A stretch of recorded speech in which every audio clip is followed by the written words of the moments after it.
여러분 안녕하세요. 저는 월드와이드 교회 박인용 목사입니다. 이렇게 아주 청명한 가을날을 맞이하면서 참 묵상하기 좋은 날입니다. 특별히 가을은 무엇보다도 나를 돌아보는데 하나님이 특별히 허락한 계절이 아닌가 하는 생각이 듭니다. 성경에도 우리 자신을 깊이 돌아보게 할 수 있는 말씀의 선지자들이 많이 있습니다. 그 중에 대표적인 분 중에 하나가 호세아입니다. 오늘은 호세아 6장 1절에서 11절 말씀, 특별히 그분이 우리에게 경고도 하지만 또 회복도 얘기하십니다. 오늘은 모두 이 말씀과 함께 회복으로 힘찬 하루를 또 시작하도록 하겠습니다. 호세아 6장 1절에서 11절 말씀입니다. 오라, 우리가 여호와께로 돌아가자. 여호와께서 우리를 찢으셨으나 도로 낫게 하실 것이요 우리를 치셨으나 싸매어 주실 것임이라. 여호와께서 이틀 후에 우리를 살리시며 셋째 날에 우리를 일으키시리니 우리가 그의 앞에서 살리라. 그러므로 우리가 여호와를 알자. 힘써 여호와를 알자. 그의 나타나심은 새벽빛같이 어김없나니 비와 같이 땅을 적시는 늦은 비와 같이 우리에게 임하시리라 하니라. 에브라임아, 내가 네게 어떻게 하랴? 유다야, 내가 네게 어떻게 하랴? 너희의 이내가 아침 구름이나 쉬 없어지는 이슬 같도다. 그러므로 내가 선지자들로 그들을 치고 내 입의 말로 그들을 죽였노니 내 심판은 비처럼 나오느니라. 나는 인애를 원하고 제사를 원하지 아니하며 번제보다 하나님을 아는 것을 원하노라. 그들은 아담처럼 언약을 어기고 거기에서 나를 반역하였느니라. 길앗은 악을 행하는 자의 고을이라. 피 발자국으로 가득 찼도다. 강도떼가 사람을 기다림같이 제사장의 무리가 세겜길에서 살인하니 그들이 사악을 행하였느니라. 내가 이스라엘 집에서 가증한 일을 보았나니 거기서 에브라임은 음행하였고 이스라엘은 더럽혀졌느니라. 또한 유다여, 내가 내 백성이 사로잡힘을 돌이킬 때에 네게도 추수할 일을 정하였느니라. 오늘 특별히 호세아 6장 1절에서 11절 말씀에 오늘 이스라엘이 하나님을 떠나면 떠날수록 하나님은 참으시다가 기회를 주십니다. 근데 그 기회에 몇 가지 하나님은 사인을 보내십니다. 환경적인 어떤 하나님은 증표를 보내기도 하고 직접적으로 선지자를 파송하기도 합니다. 놀라운 사실은 우리 이스라엘 백성들이 선지자까지도 죽임으로 하나님 말씀을 완벽하게 거절할 때도 있었다는 거죠. 그러므로 이 선지자를 존중하고 듣는 것은 마지막 살 길이죠. 하나님은 그 호세아 선지자를 통하여 어떻게 너희가 살 수 있는지를 가르쳐주고 있습니다. 오늘 여기 호세아 6장 1절에서 3절을 보시면은 여러분 들어봄직한 말씀 나옵니다. 오라, 우리가 여호와께로 돌아가자. 여호와께서 우리를 찢으셨으나 도로 낫게 하실 것이요 우리를 치셨으나 싸매어 주실 것임이라. 하나님께서 회복의 손길이 없다면 구원의 완성을 이룰 수 없어요. 돌이켜보면 우리는 완악하고 우리는 배역하고 우리는 배반하고 이것이 어떤 면에서 우리의 주전공이었죠. 그러나 하나님은 이사야서의 큰 그림 속에 하나는 그겁니다. 여호와의 열심히 반드시 구원을 이루겠다.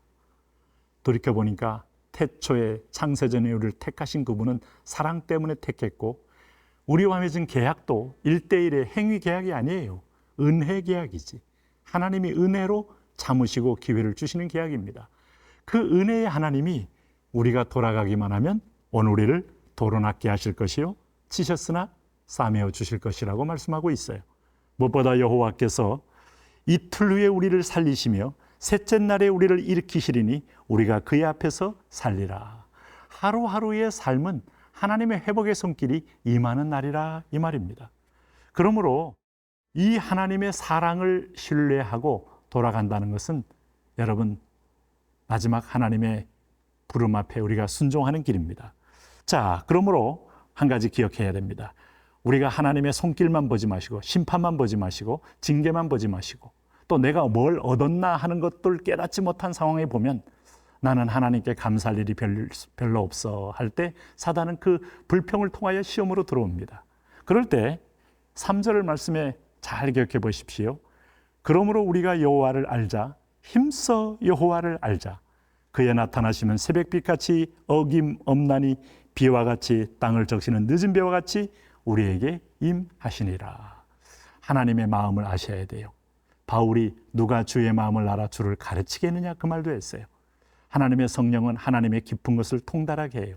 그 중심 속에는 우리를 향한 사랑이 들끓고 있습니다. 오늘 그 사랑을 보는 오늘 이 아침 되시면 좋겠습니다.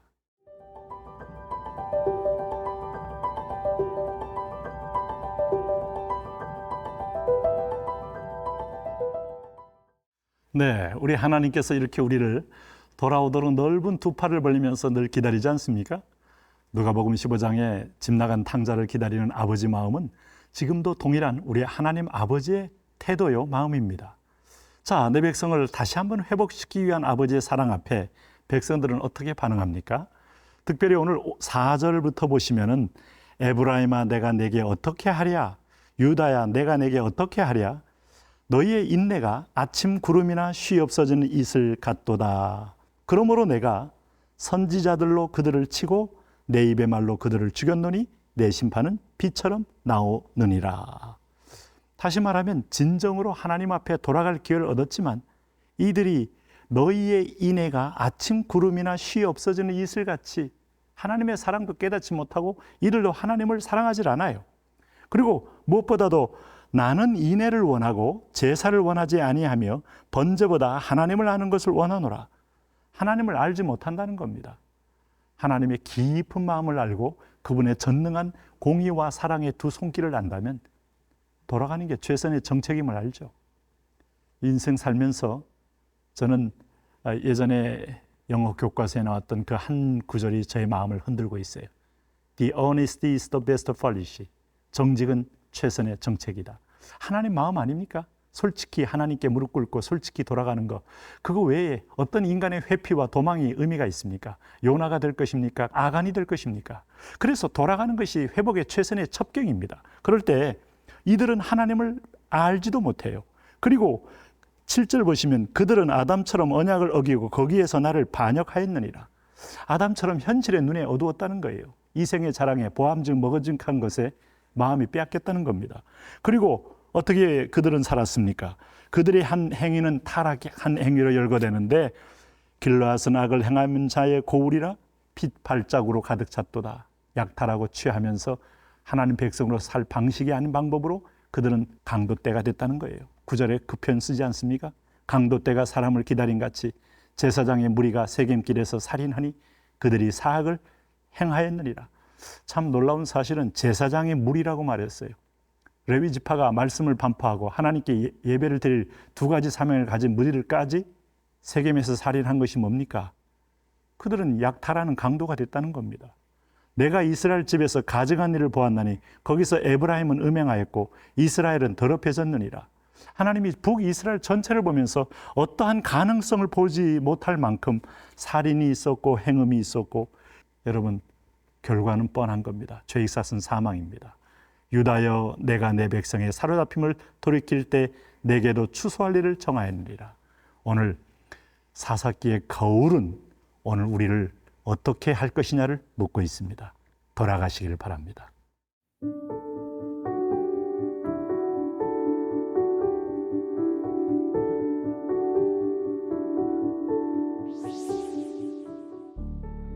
하나님 아버지, 하나님의 인자와 인애의 크심을 우리가 알지 못하여서 기회를 줄 때 기회인 줄 모르고 또 다른 죄의 기회로 착각하는 우둔함을 불쌍히 여겨 주옵시고 여호와께로 그때그때 민감하게 돌아가는, 아니 동행하는, 아니 하나님의 손에 붙들려 사는 그런 인생 되게 하여 주옵소서. 예수님 이름으로 기도합니다. 아멘.